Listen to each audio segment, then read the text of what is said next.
Hi there, and welcome to this week's Midweek Memo. We're in the middle of a sermon series called Keeping Our Balance. And during this time, we're thinking about, as a church, how we keep our balance across 6 key areas of church life: worship, prayer, fellowship, outreach, discipleship, and service. And of those 6 areas, we're looking this week at the second, prayer. And as with each week, we've got the privilege of meeting now the person who has got particular responsibility for that area of church life. I'm handing over to Amanda Baxter, who, along with Alison Lawton, leads our prayer life. A key message from the story of the Pharisee and the tax collector is that if prayer was for that tax collector, prayer is for you.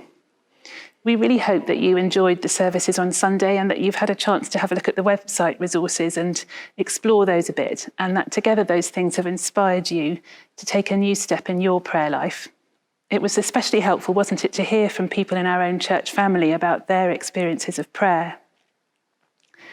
Our verse of the year reminds us that one of our jobs as the body of Christ is to grow and build one another up in love.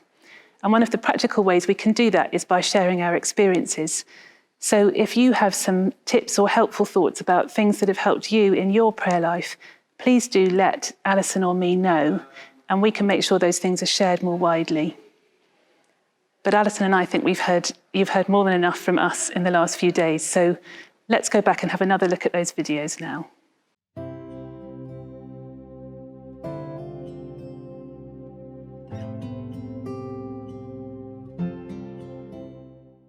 So I think during lockdown, we spent a lot of time, or at least I have, speaking for me, I've spent a lot of time listening to, praying through worship music, or listening to sermons online, or calling people to pray with them.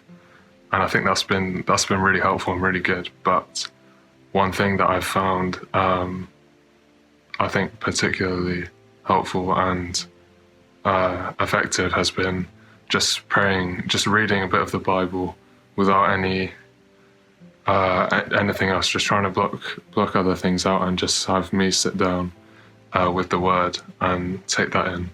What God directly wants to say to me, what does He want me to hear? And then praying about that afterwards. And I think, just the Word. I think sometimes it's easy to underestimate how useful just the Bible is.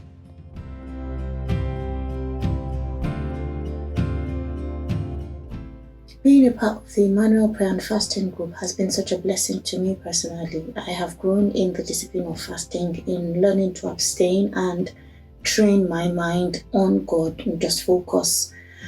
I've also felt like a strong part of a community of church members just lifting up church needs to God, which has been a blessing and a real joy.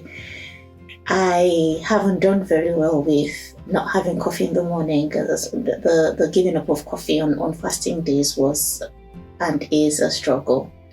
But in all, it's been a real blessing.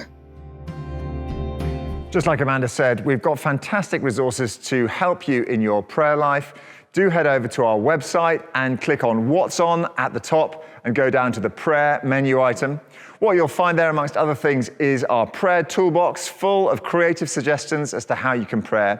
And let me make a particular point of telling you about our prayer network that you will see described there.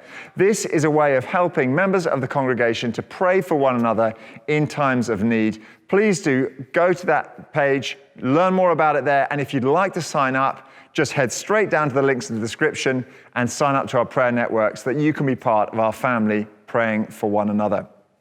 All the links that I've just described are also in the description below this video. And let me give you one more notice for today. This Friday is the second installment of Friday Rocks. It starts at 6:30 p.m. It's for kids in years 3 to 6. The first one was a great success.